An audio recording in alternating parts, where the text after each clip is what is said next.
चलो आज हम लोग सीखेंगे वुड्स रिएक्शन के सारे कॉन्सेप्ट्स 5 मिनट के अंदर।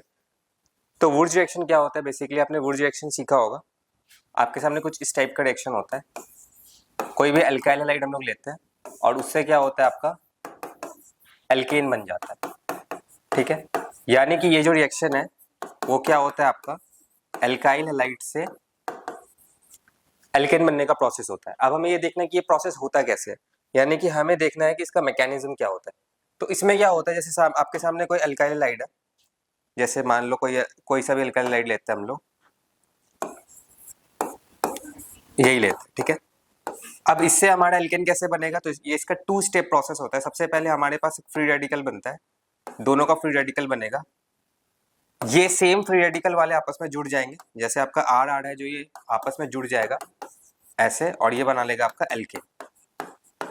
ठीक है, इस तरीके का इसका मैकेनिज्म होता है। जस्ट आपको फ्री रेडिकल बनाना है और 2 फ्री रेडिकल को आपस में जोड़ देना है।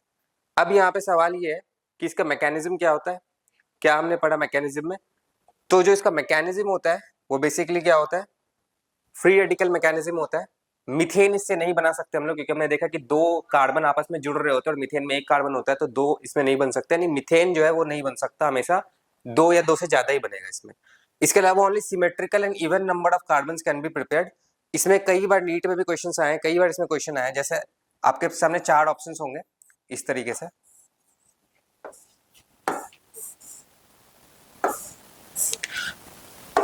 कि इनमें से कौन सा वाला जो प्रोडक्ट है वो पॉसिबल नहीं है। ठीक है, तो आपको इसमें ये देखना है कि कौन सा अनसिमेट्रिकल है। ठीक है, क्योंकि यहाँ पे क्या बोला गया, सिर्फ सिमेट्रिकल बनते हैं और इवन नंबर ऑफ कार्बन बनते हैं। तो ये आपका सिमेट्रिकल है। ठीक है, इसको अगर मैं थोड़ा सिमेट्रिकल बना दूं, ये आपका सिमेट्रिकल है, ये भी सिमेट्रिकल है, ये जो अनसिमेट्रिकल है। तो जो आपका अनसिमेट्रिकल होता है वो क्या होता है, वुड्स रिएक्शन नहीं जाता। ये आपको याद रखना, इसमें क्वेश्चन आया हुआ है कि हमेशा सिमेट्रिकल होगा और इवन नंबर ऑफ कार्बन बनेगा।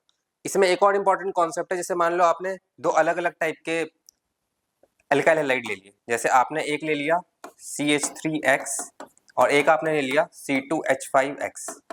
अब इसके जो प्रोडक्ट्स होंगे वो कई टाइप के होंगे। एक तो आपका CH3 फ्री रेडिकल होगा यहाँ पे, और एक यहाँ पे आपका C2H5 फ्री रेडिकल होगा। तो यहाँ पे जो प्रोडक्ट पॉसिबल होंगे वो क्या होगा, CH3 वाले के साथ कंबाइन कर जाए तो CH3 बन जाए, C2H5 अपने से C2H5 वाले के साथ कंबाइन कर जाए तो C2H5 बन जाए, और C2H5 और CH3 कंबाइन कर जाए तो C2H5 CH3 ये बन जाए। तो इसके 3 प्रोडक्ट्स पॉसिबल होते हैं, क्योंकि यहाँ पे क्या था, आपका 2 अलग अलग टाइप के अल्काइल हैलाइड थे। तो आपको इसमें ये सारे कॉन्सेप्ट याद रखने कि फ्री रेडिकल मैकेनिज्म होता है। मीथेन जो होता है वो प्रिपेयर नहीं हो सकता, हमेशा 2 या 2 से ज्यादा होगा। सिमेट्रिकल और इवन नंबर ऑफ कार्बन हमेशा प्रोड्यूस होते हैं। सिमेट्रिकल ध्यान रखना, अनसिमेट्रिकल नहीं बनेगा। और अगर आपने 2 अलग अलग टाइप के अल्काइल ले लिए तो इतने सारे प्रोडक्ट पॉसिबल है।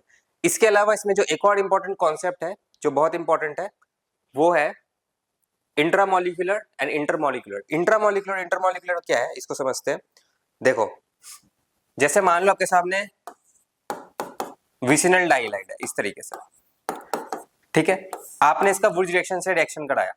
आपको एक बात और याद रखना कि वुड्स रिएक्शन में जो रिएजेंट होता है वो होता है सोडियम इन ड्राई ईथर। ठीक है, ये मुझे हालांकि पहले बताना चाहिए था, बट इसका जो रिएजेंट होता है आपका वुड्स रिएक्शन का वो होता है सोडियम इन ड्राई ईथर।